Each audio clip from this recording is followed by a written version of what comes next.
আপনি কি কখনো এমন পরিস্থিতির মধ্যে পড়েছেন যেখানে জীবন যেন বারবার আপনার সহ্যশক্তি পরীক্ষা করছে? হয়তো এমন একটা সময় পার করছেন যখন সবকিছুই কঠিন মনে হচ্ছে। ব্যক্তিগত সংগ্রাম, আবেগের চাপ বা এমন একটা অবস্থা যেখানে আপনি নিজেকে আটকে পড়া অনুভব করেছেন। এসবের মধ্যে হতাশা আসাটা খুবই স্বাভাবিক। কিন্তু জানেন কি, আল্লাহ কুরআনে আমাদের আশ্বাস দিয়েছেন, আল্লাহ কখনো কোনো প্রাণকে তার সামর্থ্যের বেশি বোঝা দেন না। হয়তো আল্লাহ আপনার জন্য এমন কিছু প্রস্তুত করছেন যা আপনার জীবনকে একেবারে নতুন করে সাজিয়ে তুলবে। এখন ভাবুন, যদি আপনার এই সব সংগ্রাম আসলে আল্লাহর বড় কোনো পরিকল্পনার অংশ হয়। আজকের ভিডিওতে আমরা আলোচনা করব এমন 7টি লক্ষণ যা ইঙ্গিত দেয় যে আল্লাহ নীরবে আপনার জন্য বড় কিছু তৈরি করছেন। আপনি যদি নিজেকে হতাশ বা অনিশ্চিত অবস্থায় খুঁজে পান, তবে এই ভিডিওটি হতে পারে সেই আলো যা আপনাকে সামনে এগিয়ে যাওয়ার শক্তি দেবে। প্রথম লক্ষণ, ধৈর্যের পরীক্ষা। অনেক সময় এমন হয় যে চ্যালেঞ্জগুলো একটার পর একটা আসতে থাকে, আর আপনার মনে হতে থাকে সবকিছু আপনার বিরুদ্ধে যাচ্ছে। কিন্তু এর পেছনে একটা গভীর পরিকল্পনা আছে। রাসূলুল্লাহ সাল্লাল্লাহু আলাইহি ওয়াসাল্লাম বলেছেন, যখন আল্লাহ তার বান্দার মঙ্গল চান তখন তিনি তাকে দুনিয়াতে পরীক্ষা দেন। হযরত বেলাল রাদিয়াল্লাহু তাআলা আনহুর কথা চিন্তা করুন। তিনি ইসলাম গ্রহণের পর মারাত্মক নির্যাতনের শিকার হন, কিন্তু তিনি তার ঈমান ছাড়েননি। তিনি কষ্ট ও নির্যাতনের মধ্য দিয়েও ধৈর্য হারাননি। আল্লাহ তার ধৈর্যের পুরস্কার হিসেবে তাকে ইসলামের প্রথম মুয়াজ্জিনের মর্যাদা দিয়েছিলেন। আপনার জীবনেও হয়তো এখন কঠিন সময় চলছে, কিন্তু মনে রাখবেন, এই সময়গুলো আপনাকে ভেঙে দেওয়ার জন্য নয়, বরং আপনাকে ভবিষ্যতের জন্য প্রস্তুত করা। দ্বিতীয় লক্ষণ, অপ্রয়োজনীয় জিনিস ছেড়ে দেওয়া। আল্লাহ যখন আপনাকে কোনো বড় সাফল্যের জন্য প্রস্তুত করছেন, তখন আপনি এমন কিছু জিনিস থেকে দূরে যেতে শুরু করবেন যা আপনার আর উপকারে আসছে না। হতে পারে সেটা সম্পর্ক, পুরনো অভ্যাস বা এমন লক্ষ্য যা আপনার জীবনের সাথে আর মানানসই নয়। কষ্টকর হলেও এগুলো ছেড়ে দেওয়াই আপনাকে নতুন সফলতার পথে নিয়ে যাবে।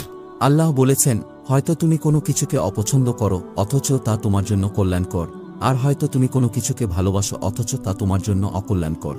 আপনার জীবনে এমন অপ্রয়োজনীয় জিনিসগুলো ছেড়ে দেওয়া খুব কঠিন হতে পারে, কিন্তু এটা আল্লাহর একটা ইঙ্গিত যে তিনি আপনার জন্য ভালো কিছু প্রস্তুত করছেন। তৃতীয় লক্ষণ, ধৈর্যের শক্তি বৃদ্ধি।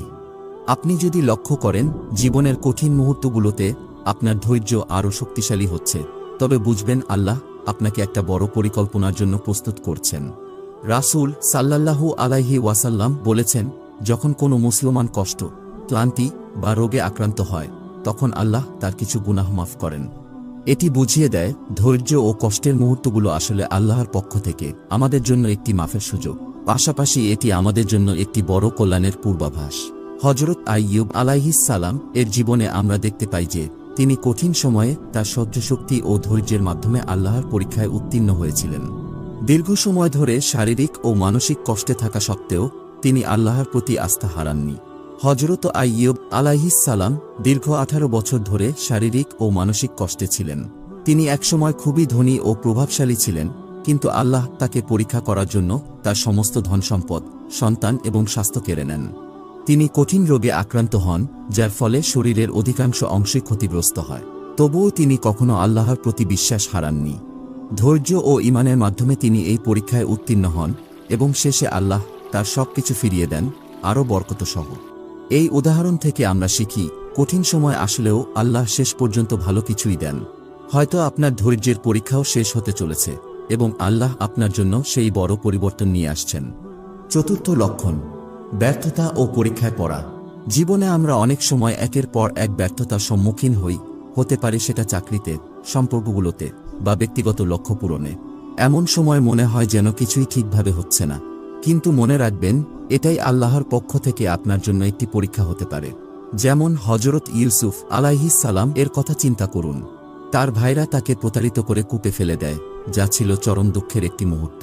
কিন্তু আল্লাহ সেই প্রতারণাকেই একটি বড় সফলতার পথে রূপান্তরিত করেছিলেন।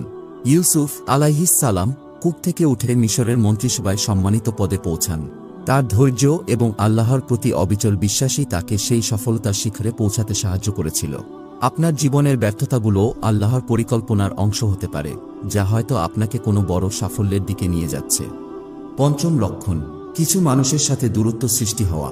আল্লাহ যখন আপনাকে বড় কোনো লক্ষ্যের দিকে নিয়ে যেতে চান, তখন আপনি দেখতে পাবেন কিছু মানুষের সাথে আপনার দূরত্ব বেড়ে যাচ্ছে।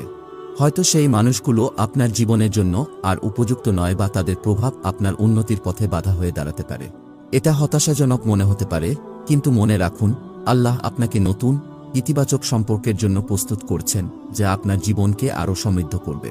হজরত ইব্রাহিম আলাইহিস সালামের জীবনে আমরা দেখতে পাই যে তিনি যখন আল্লাহর নির্দেশ মেনে তাওহীদের পথে চলতে শুরু করেন, তখন তার নিজের পিতার সাথেও দূরত্ব সৃষ্টি হয়েছিল। তার পিতা মূর্তি পূজার প্রচলন করতেন, যা ইব্রাহিম আলাইহিস সালামের বিশ্বাসের বিরুদ্ধে ছিল। আল্লাহ তাআলা ইব্রাহিম আলাইহিস সালামকে নতুন পথে, সঠিক ও ধার্মিক মানুষের সাথে চলার জন্য প্রস্তুত করছিলেন।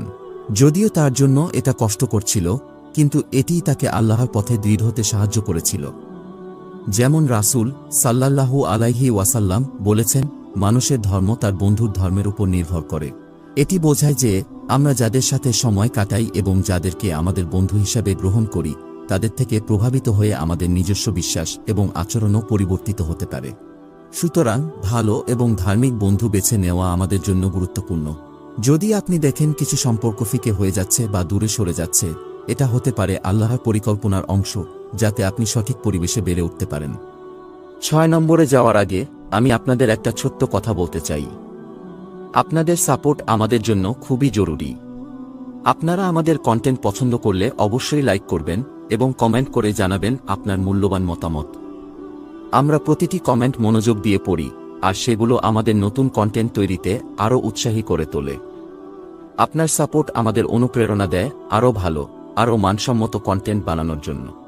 6ষ্ঠ লক্ষণ, সহায়ক মানুষদের ঘিরে থাকা। আল্লাহ কখনো কখনো এমন মানুষদের আপনার জীবনে পাঠান, যারা আপনার উন্নতি ও সাফল্যের পথে সহায়ক হয়ে দাঁড়ায়। রাসূল সাল্লাল্লাহু আলাইহি ওয়াসাল্লাম এর জীবনে হযরত আবু বকর রাদিয়াল্লাহু তাআলা আনহুর এর উদাহরণ দেখতে পাই। তিনি রাসূল সাল্লাল্লাহু আলাইহি ওয়াসাল্লাম এর ঘনিষ্ঠ বন্ধু ও সহায়ক ছিলেন। প্রতিটি কঠিন মুহূর্তে, যেমন হিজরতের সময় গুহায় আশ্রয় নেওয়ার সময়, আবু বকর রাদিয়াল্লাহু তাআলা আনহু তার পাশে ছিলেন। যদি আপনি এমন মানুষদের পাশে পান, যারা আপনাকে উৎসাহিত করে, ইতিবাচকভাবে প্রভাবিত করে, তাহলে বুঝবেন এটা আল্লাহর পক্ষ থেকে এক বিশেষ রহমত। এই মানুষগুলো আল্লাহর মেহেরবানির নিদর্শন হিসেবে আপনার জীবনে আসে। তারা আপনার জীবনে এমন শক্তি এবং সমর্থন নিয়ে আসে, যা আপনাকে আল্লাহর পথে চলতে এবং আরও উন্নতির দিকে এগিয়ে যেতে সাহায্য করবে। 7ম লক্ষণ, অতীত ছেড়ে এগিয়ে চলার তাগিদ অনুভব করা। সবচেয়ে বড় চিহ্নগুলোর একটি হল যখন আপনি অতীতের কষ্ট, ব্যর্থতা, এমনকি সাফল্যকেও ছেড়ে সামনে এগিয়ে যাওয়ার তাগিদ অনুভব করেন। আল্লাহ বলেন, তোমরা দুর্বল হয়ো না, দুঃখ করো না, তোমরাই বিজয়ী হবে যদি তোমরা ঈমানদার হও। অতীতকে পেছনে ফেলে নতুন সুযোগের জন্য পথ তৈরি করার তাগিদটাই আল্লাহর কাছ থেকে একটা বড় পরিবর্তনের চিহ্ন হতে পারে। আমাদের জীবনে আল্লাহ আমাদের যেসব সুযোগ দিচ্ছেন, সেগুলো চিন্তা করার জন্য একটু সময় নিন। আজকের আলোচনায় উল্লেখিত লক্ষণগুলো যদি আপনার জীবনে থাকে, তাহলে জানবেন আল্লাহ আপনাকে একটা বড় সফলতার জন্য তৈরি করছেন।